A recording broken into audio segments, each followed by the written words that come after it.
Greetings, brothers and sisters. Shalom, assalamu alaikum, ad nastana. Pleasure to be back with you here on Points of Light Radio, and pleasure to be continuing in our series on world leaders and fraternalism. In this particular segment of Points of Light Radio, we are going to be discussing U.S. presidents. Only I've decided to break this up into, put it this way, we're going to be discussing presidents from George Washington to Andrew Johnson. The reason for that was because these were the presidents that were only, as far as we know, only in the craft. Okay? They were Freemasons. They were not members of any other fraternal order. Not that we know of, right? And I looked into this quite extensively, right? So I'm really looking forward to this. In a following segment, we will discuss members after Andrew Johnson. But for now, let's just discuss this. Let's go learn together. I can't wait to bring this to you, right? And so let's learn together. Trim your lance, brothers and sisters, and follow me.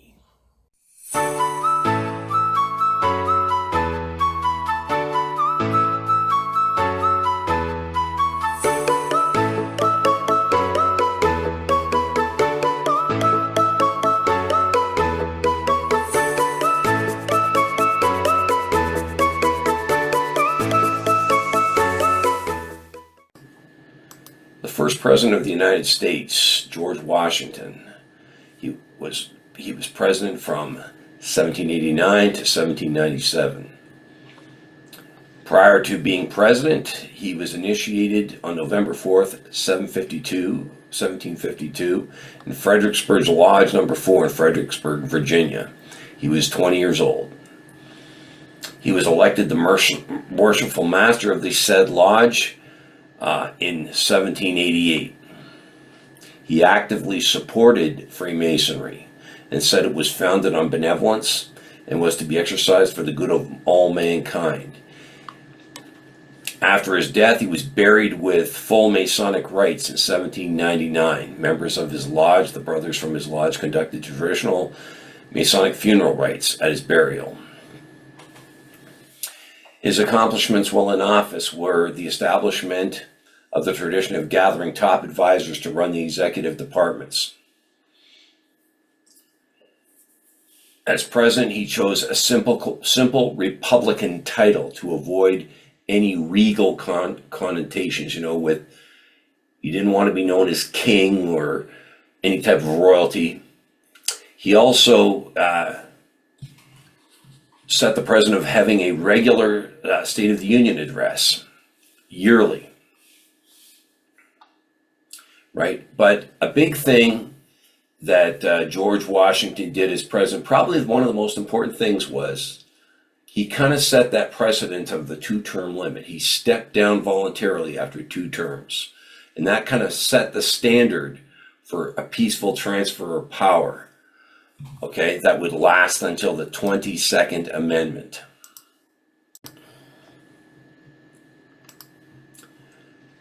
James Monroe, the 5th president of the United States, was in office from 1817 to 1825.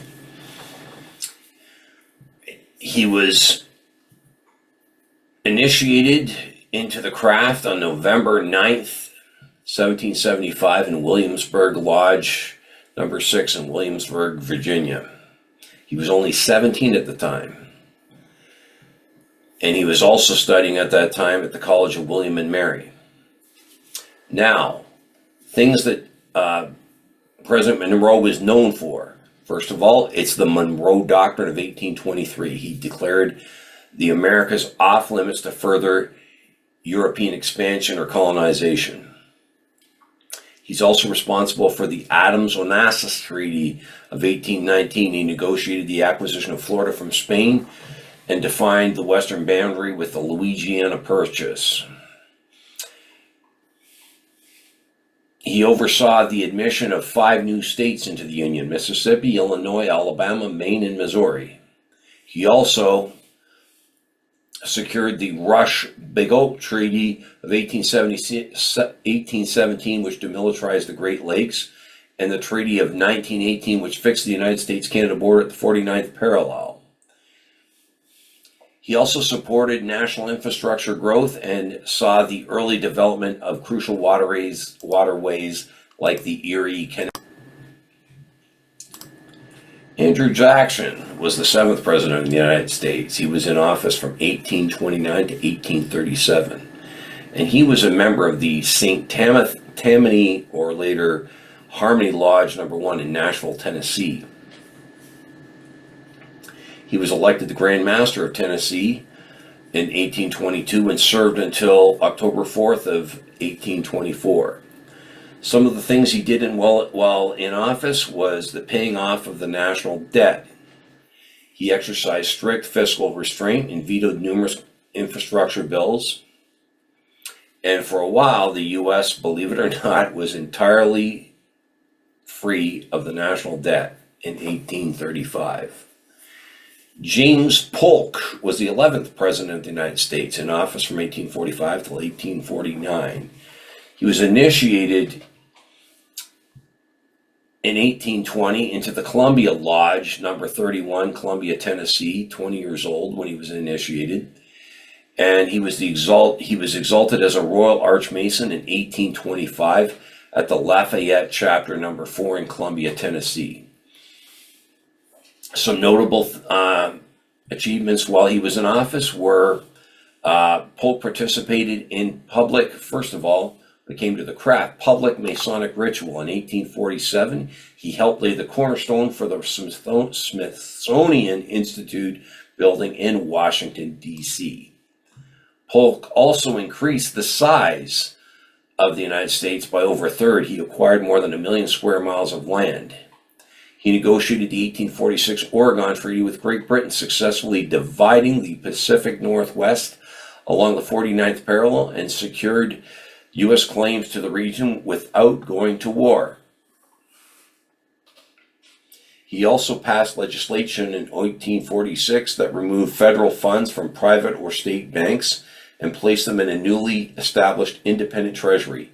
This safeguarded government reserves.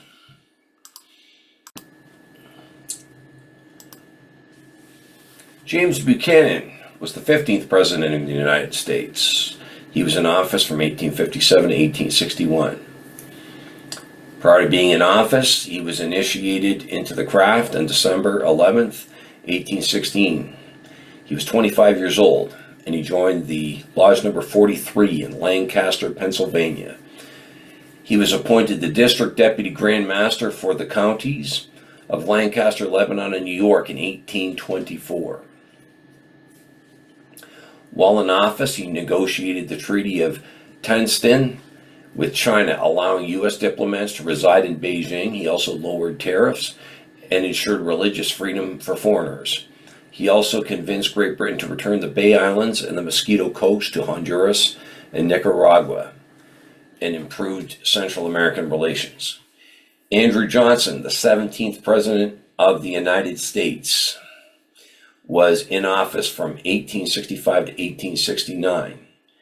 He was initiated on May 5th, 1851 in the Greenville Lodge number 119 in Greenville, Tennessee. He was 43 years old at the time.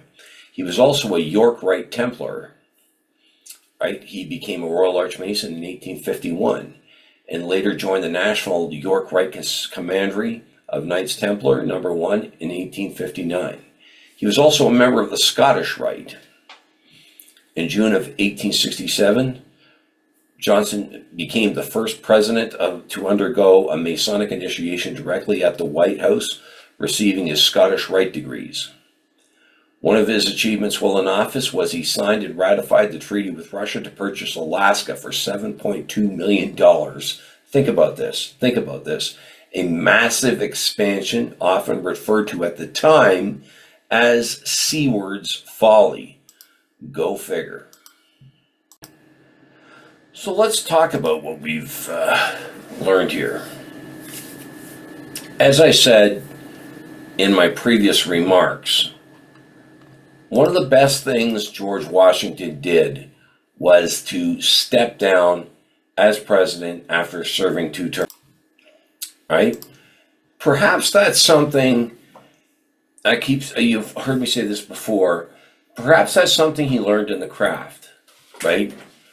Being a worshipful master of your lodge and so on is not a lifetime appointment. They don't put you there forever, right? You're right. You're not above moving on and letting someone else take over, right? But he was very, very. I love how he supported the craft. Everybody thinks this, like, keep saying this, that the craft is a secret society, but he never ducked his involvement in it. Showing up with an apron during the laying of that cornerstone for in stuff like that, and also being buried with full Masonic rites after his death really said something, right? The idea that he basically formed the first cabinet, the idea that in a lodge, our leader doesn't do everything. We have chaplains, we have treasurers and so on. That's very important, right? Is this something he learned in the lodge, right? As well as, delivering that the annual State of the Union address. Perhaps there again, that idea that you are accountable when you are, a district superintendent or you lead a lodge, you are accountable to the membership, and you do have to answer to them. Good leaders will do that, right? Now, James Monroe really established, as far as I'm concerned, by the looks of things, America's position in the world, right? Expanding the United States, but also negotiating treaties such as the Treaty of 1818, which fixed the United States-Canada border at the 49th parallel. They didn't want any more conflict, right? And if you notice that, we always try to keep a certain level of calm in our lodges, don't we? Right? Andrew Jackson, right? Paying off the national debt. Perhaps maybe he was treasurer at one point in time of his lodge or something. Learned that, we really do need, the books are important, believe it or not, when you work during our time in lodge, right? And some of these, like I said, these presidents looked very involved in the craft, right? President Polk, of course, moving up to being raised into the exalted, as they said, as the Royal Archmason in 1825. I mean, you know what I mean? That it's interesting to see that some of them were quite steeped in the craft. And as I've often said, when people talk about the secret society part of the United States presidents. Now here was a president who never hid his involvement in it, it talked about how he had participated in a public Masonic ritual in 1847 when he helped lay the cornerstone of the Smithsonian Institution, right? That's some people always talk about it's a secret and they belong to this secret society, but if it was so secret, they would hide their involvement in it, as far as I'm concerned, right?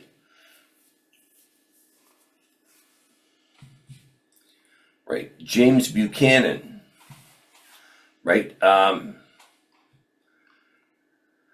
Right, he lowered tariffs and, of course, spread religious freedom. I mean, when we're in our lodges, we don't talk about religion and politics, but, it's not to say that it's not important to people, right? And to our members. And of course, it's quite interesting that Andrew Johnson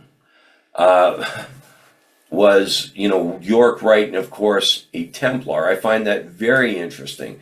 And of course, he did quite a big favor by purchasing Russia, because I do remember hearing about Seward's folly, right? But, establishing these borders and bringing peace to a nation. I mean, it's something when we hear about stuff like that. And as I said, when people talk about this secret society aspect of Freemasonry, these presidents never ducked their involvement in it. They never made any secret that they were involved in it. So I find it interesting when, like I said, it kind of flies in the face of those who talk about the secretive aspect of the craft. Now, these were the presidents, as I've told you before, that were in the craft, right?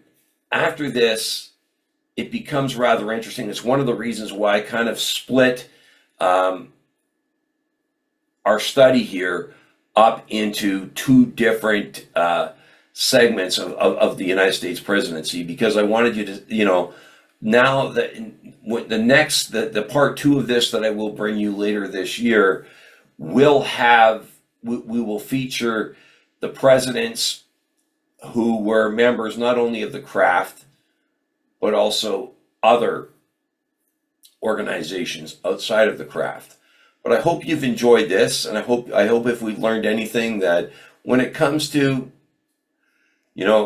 the secret aspect of the craft and how people talk about how it influenced the United States, you can see where it influenced it positively, but also the fact that if it was so secretive, you wouldn't have had presidents showing up in Masonic regalia and things like that. So I'm going to leave it there for now. I hope you've enjoyed this, I hope as we go along we learn more.